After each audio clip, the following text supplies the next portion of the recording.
Thank you for watching, liking, commenting, sharing, and subscribing right now. I've had the same email address for several years now, chris@pirillo.com. Of course, I also have chris@lockergnome.com, and they're pretty much one and the same. The reason why I share chris@pirillo.com so openly, because I'm just not afraid of sharing it. But some of you out there are quite afraid of sharing your email address, and for good reason. You never know who's going to take that and what they're going to do with it, who they're going to sell it to, and what's going to come in to that email address. There are various ways you can stop junk email from hitting your inbox, or even filtering it out once it's hit your inbox. And everybody's got a different idea, different suggestions, different solutions. My plan right now is an Exchange account in combination with server-side filtering. That's hosted software on my mail server, which I basically rent. And then I've also got local spam filtering as well. And between all that, there's very little that actually makes it into my inbox folder. There are a few that do sneak through, but it's not too long after I've flagged it locally that they just stop showing up in that way. So, just curious to know what your solution is to keep spam from entering your world, or keeping it at bay, or certainly from your eyes. I had something happen to me today that I know happens to a lot of people on a very regular basis. Coldplay, one of my favorite bands, released a single on the internet, but in order to get access to that single, you had to give them an email address. And I thought about this. I'm like, well, do I give them my email address and then get information when they send it to me, and then indefinitely receive information about the band or maybe other people on that label? It's like, uh,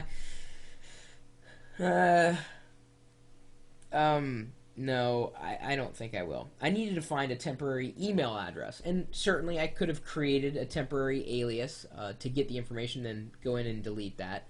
But that's a lot of work, and especially knowing that there are free services out there that will let you create a temporary email address that you can use to get access to something that you only need access to temporarily, like a download link in this case.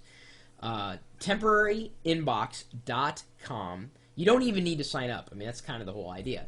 It will give you an email address at random that you can use, and you can access it publicly for up to 6 hours. Of course, that means that anybody could access that address publicly for up to 6 hours, but you get the idea. It's a good thing to use if you're not sure whether a site is going to keep your identity protected or not, or whether you're going to use the service or not, but you need to give it an email address in order to go one step further. That is the strongest use case for having a quote-unquote temporary inbox. I don't know if I see the spam problem going away anytime soon, largely because there's no authentication present in email. In fact, the other day, Ponzi and I got caught in a Joe job where somebody out there decided to use one of our email addresses as a return address in their spam campaign. So we were getting false bounces and people saying, "Hey, stop emailing me." I was like, well, it's not us. It's just someone was using our email address and pretending to be us, but that's not us at all. I mean, when in doubt, check it out. But that's what's called a Joe job, and it happens more often than not. But that doesn't keep me from keeping my email address. Some people change their email address on a regular basis. Not me. It's kind of always be the same. It will always be the same, indefinitely. I mean, I'm always going to have my name, so I'm always going to have my email address, unless the idea of email just kind of disappears over time. I'm difficult not to get a hold of, but email is just one of those things that I cannot live without. Absolutely love it. And I deal with sending email newsletters out to people and have to deal with subscription management on a very regular basis. I've been doing that for years. Wrote the book on email publishing. And I mean the book. Do a search for email publishing book and my name will pop up. I don't know how many others were written after I did it in the late 90s, but I've been addicted to email for a long time, but understand that an email address is very, very, very, very, very sacred. That is your personal space, and I'd never care to violate that. Anyway, if I get any kind of junk email, I just don't like it.